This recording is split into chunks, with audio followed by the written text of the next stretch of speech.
Hello and welcome to another episode of the Art of Spousing podcast. We are so grateful for you taking time to join us. Yeah, we hope you had a great couple of weeks since our last episode. We had a great Thanksgiving. All our kids were home, and now we're, like many of you, in the whirlwind of Christmas season. That's so true. And you know what? Today I was trying to bring the Christmas season in with a sweater, and we're sweating to death in South Florida. It's true. It's a struggle to be here in the tropics on a... I know. We really struggle That's right. with the sun and the sand. That's right. It's a tough life. A couple of weeks ago, we were asked to be a part of a Q&A session at a Re Engag gathering. We thought the questions they asked were so good that we wanted to bring those same questions to the podcast and give our thoughts to some really amazing marriage questions. Yeah. So before we get there, though, we want them to take a moment to challenge you to consider a tangible investment in your marriage this coming year. 2023 wrapping up, now is actually a great time to make plans on what that investment could be in 2024.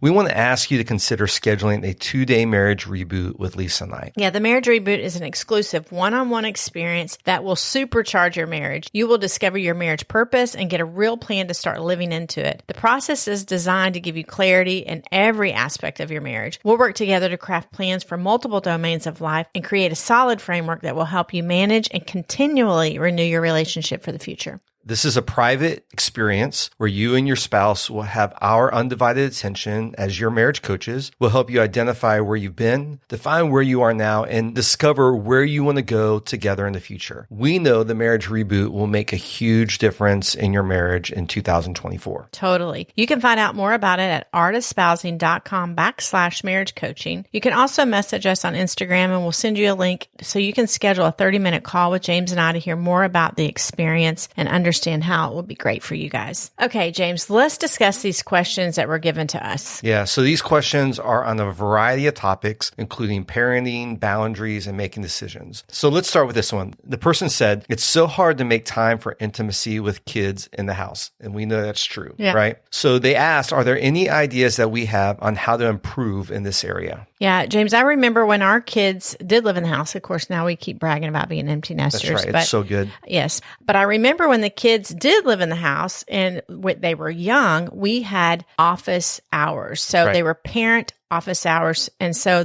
we actually established when office hours. When we're closed for business. That is exactly right. So outside of an emergency, we honored that out of office hours. So 8 p.m., the kitchen's closed. There was no going into deep conversations with the kids. We began by preparing around 7 p.m., sometimes even earlier, because we wanted to make sure they had all they needed and all the water, drinks of water, all the prayers, all the conversations, so that we could transition to us time at 8 o'clock. So when the kids hit middle school, that still was in play. We didn't change that, even though they didn't need to be told what time to go to bed, but they knew that we were going to be doing our own thing 8 p.m. Now, adjustments had to be made due to sports schedules, so we had to be flexible, but the general idea is that we set this time out to invest in us. That's right. We're going to be better parents because we were growing and being a better married couple. That's right. Now, I want to say, for all the people out there that are rigid, like it's 8 o'clock and it never can change. Right. There's flexibility around it. But life happens, right? Yeah, life happens and seasons come where you do. But for the most part, we honored that as best we could. Another thing we learned, that it was easier to block dates on our calendar for our kids and our family adventures, and we didn't actually do it for ourselves. And I'm not talking about weekly date nights. I'm talking about times that we actually invest in our marriage and get away by ourselves. So we learned it was a priority and it had to be intentional to actually look at the year ahead. And especially since we're coming in 2024, it's a great time to look at the year ahead, put something on your calendar that maybe you're getting away for one night.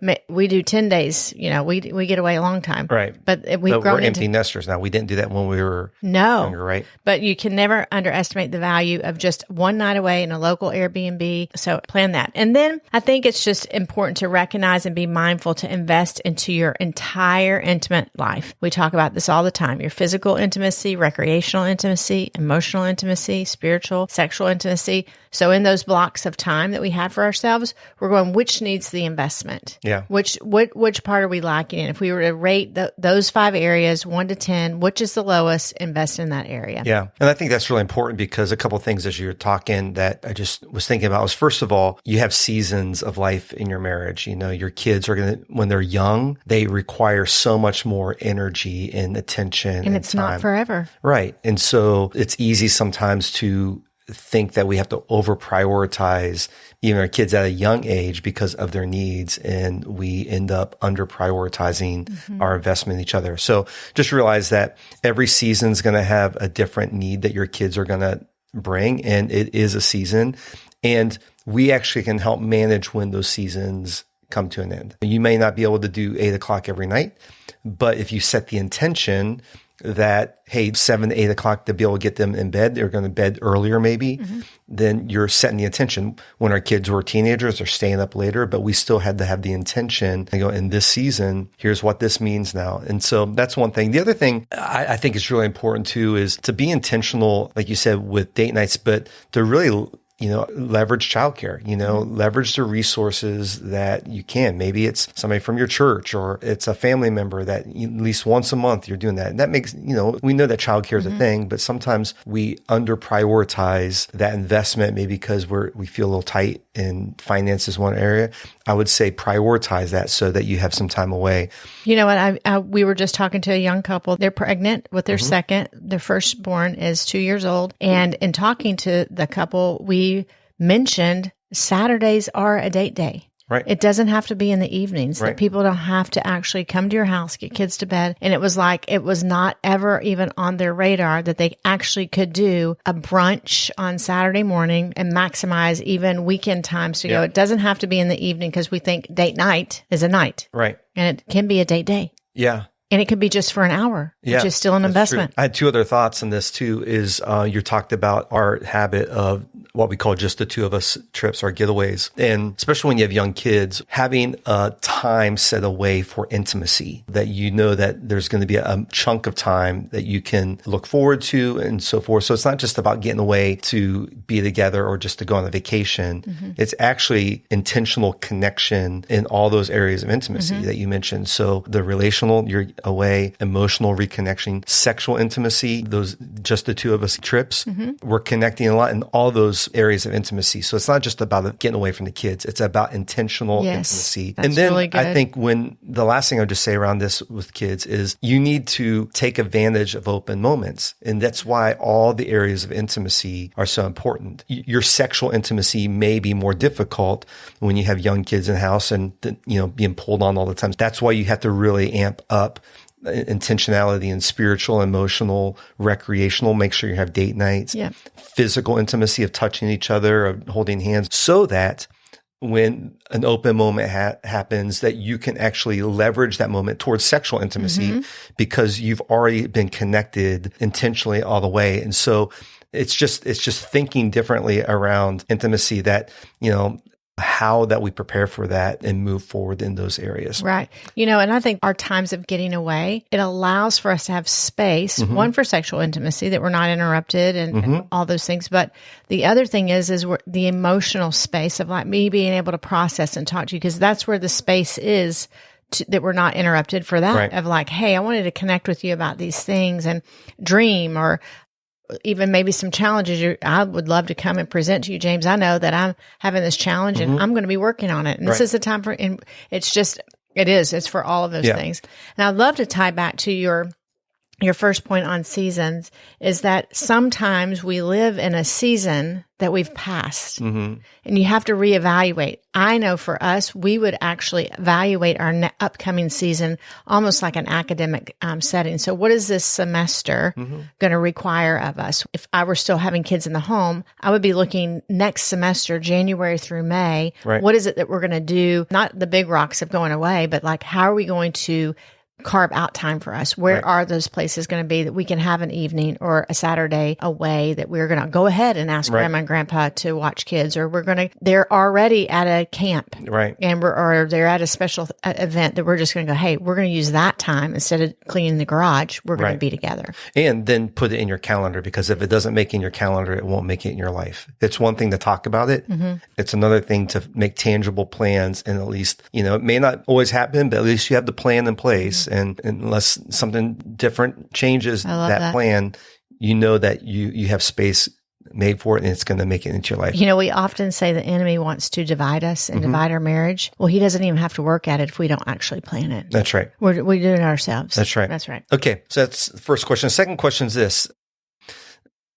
I think this is, okay, here's the second question. Does it honor God to have a rule in our marriage requiring access to each other's devices? Yeah. I really don't like the word rule. I know, but I get the meaning of it, but I go, what are the guiding principles around this? But I would say there is no device, no friendship, even me for girlfriends, no activity that takes priority over our relationship, James, or over our full transparency. Right. So there's no device, but I mean, for me, it's probably not going to be a device. And maybe it may be a friendship that takes priority, or maybe there are women that share with other women in full transparency, but don't have full transparency with their husband. So, but in regard to a device, nothing though is more important than the commitment we have to our relationship. That reason why I struggle a little bit with the word rule is that we have to be mindful not to have a spirit of fear or need to control. And sometimes rules feel like control. Yeah. So there's a difference between transparency and control. I love this.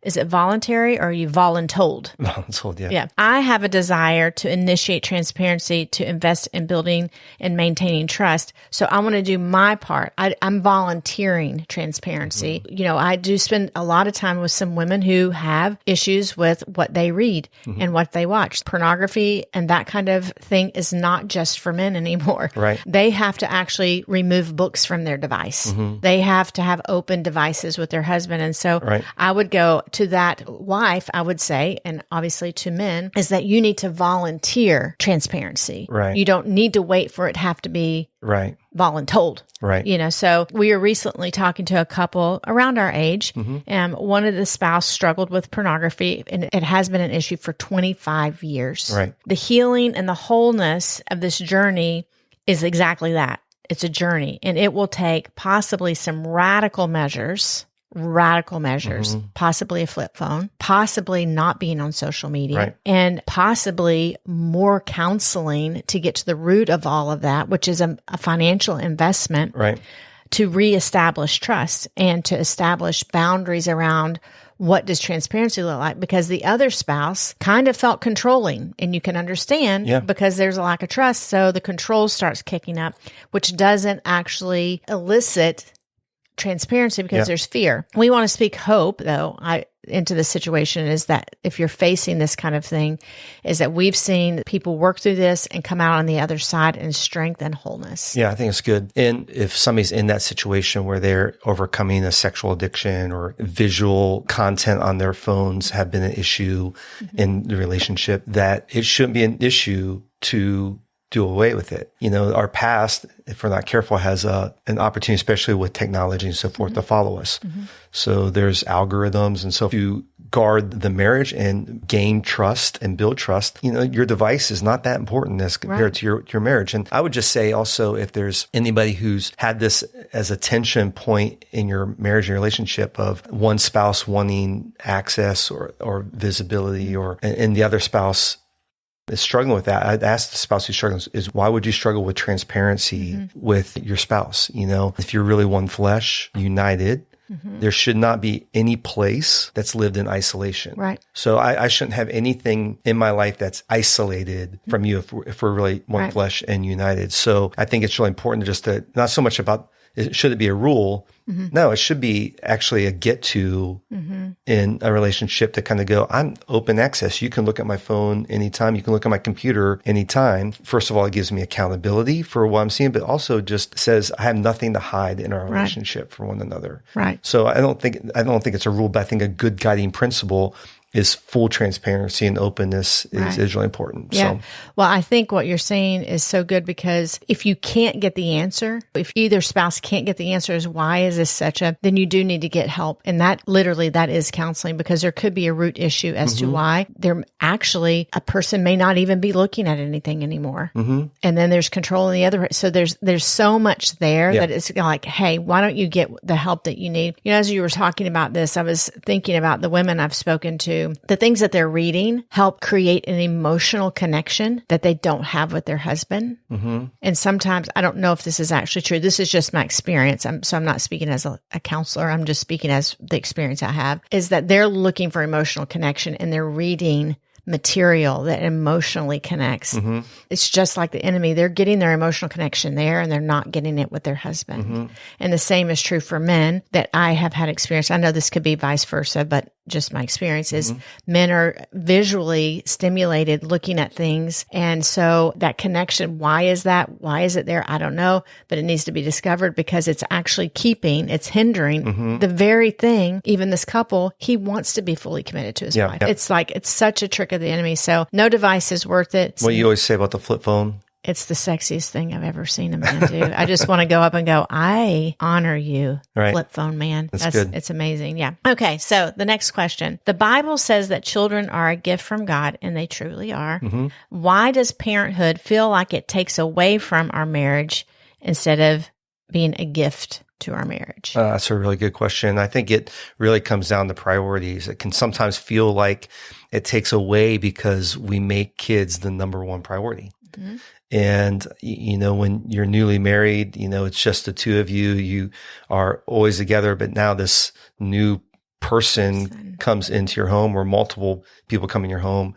And now you have a responsibility, you know, to care for and to tend to. And what tends to happen is we forget that our number one priority in the relationship is us as husband and wife. And sometimes we get so fixated, especially as kids get older, on setting them up for success and setting them up for college and setting them up for whatever they need to do, that we forget that we're not setting ourselves up for the time that the kids aren't in our home anymore. I think God never intended for your kids to forever live dependent on you and your spouse. We were talking about this the other day, that our generation growing up, the Gen Xers, we really had to fend for ourselves a lot, right? Yes. Latchkey kids and all that stuff. I mean, I remember coming home from school and, you know, had to find my own food and snack until my parents got home. Well, today that's a lot different. And I think a lot of us have grown up and we've overdone what maybe we didn't get as kids. And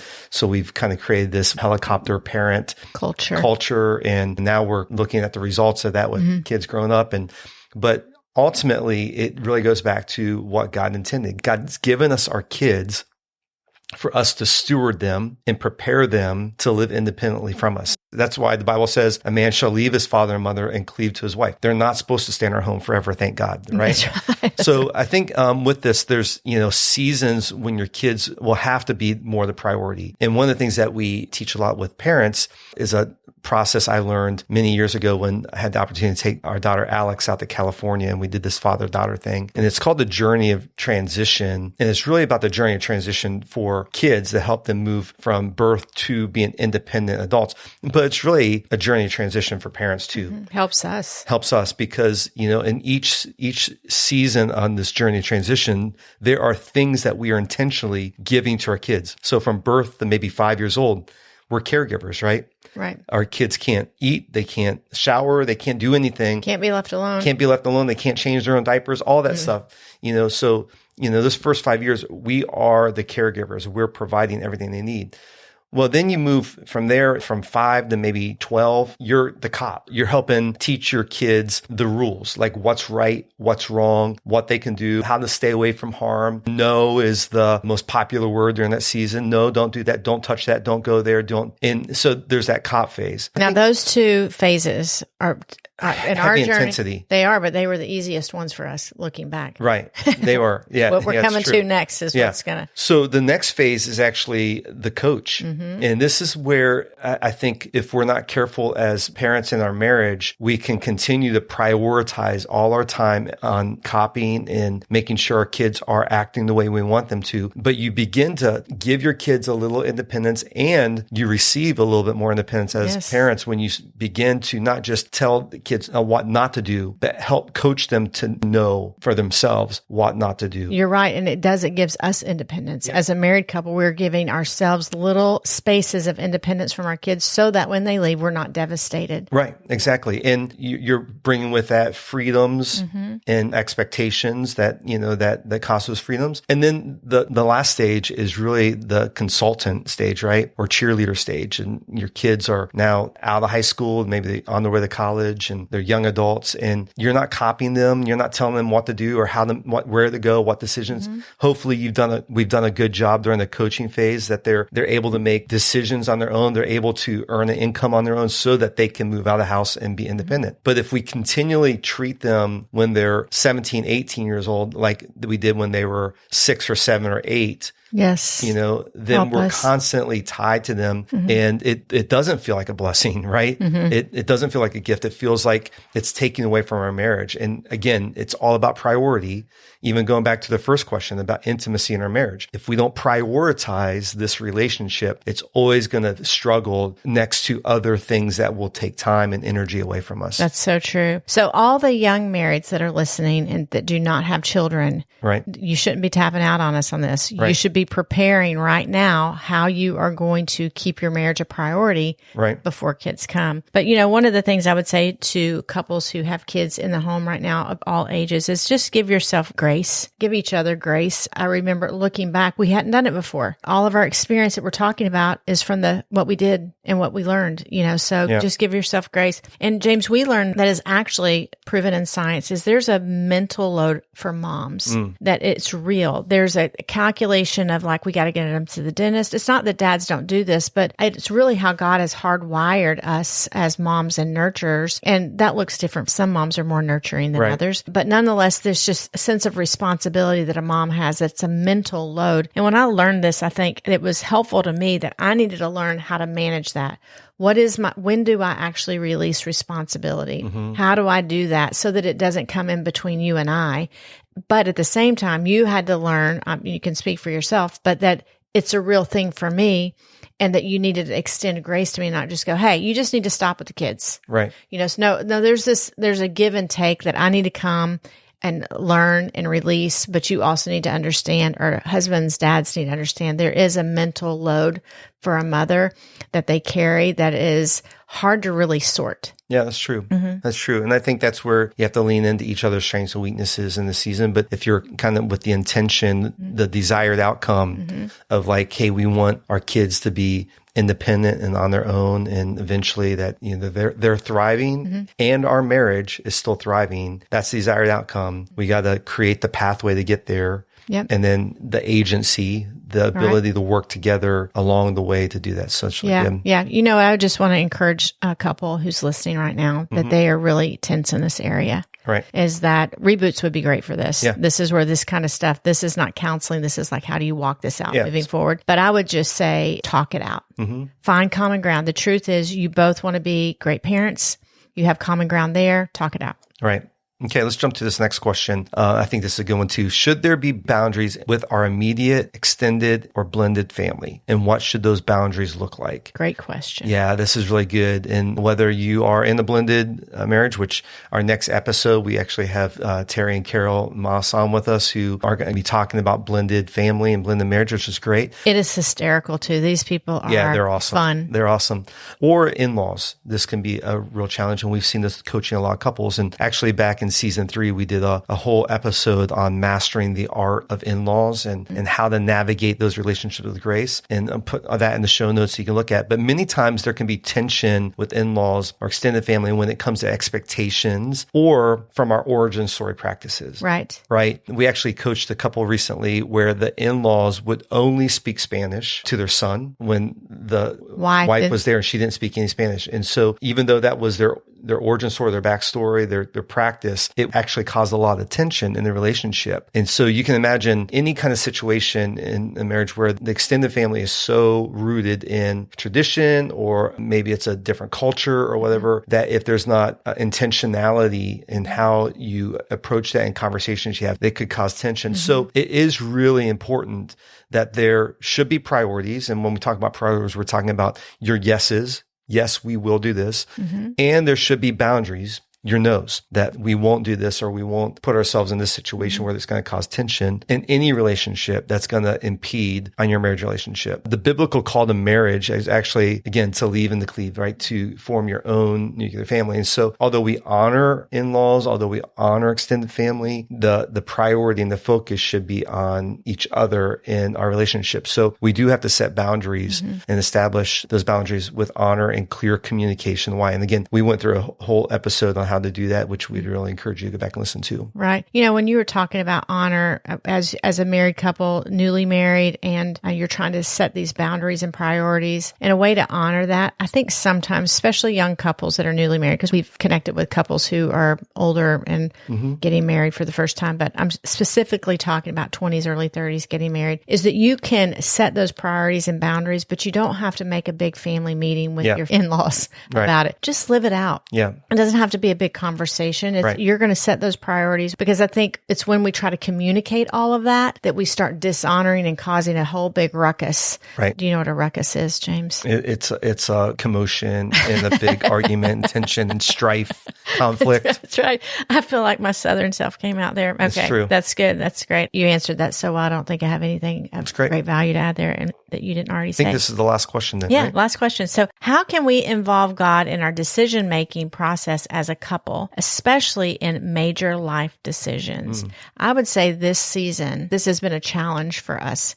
I will say new roof is a big decision. Right. It's a big financial decision. So we're speaking from experience here. Yeah. But I have several thoughts how to involve God. First, to involve God, it does involve your spouse, because God has uniquely designed us to come together. And so my questions, me needing to understand, brings value, although it is quite irritating, I'm sure, to you, because you're a quick decision maker. Right. But you do move and make a quick decision, but my questions actually help us make the best decision. So involving God in the decision making is allowing us both to be collaborative. That's my first thought. I have a lot of random little thoughts here. Okay, that's great. So my second thought is come into the decision making open to God, prayerful, open for Him to open and shut doors. So don't come in with an agenda like, I know what I want to get at this roof, and this is what we're going to do, or what car we're going to purchase. I know I want this, and I'm going to, no, come in open. And then another thought I had was be self-aware. I have a tendency to use my persuasive manipulation to get my way. So that's something I've never noticed. Okay. That's it. That's me being self-aware. Right. I know that I have a tendency to do that. So I'm going to dial that down, check in my own spirit so that I'm coming. A better me is a better we, even in decisions. We all need to resist pride. Right. There's no personality that doesn't come in with pride. So it's like, check your pride. My other random thought is be okay with a good amount of tension.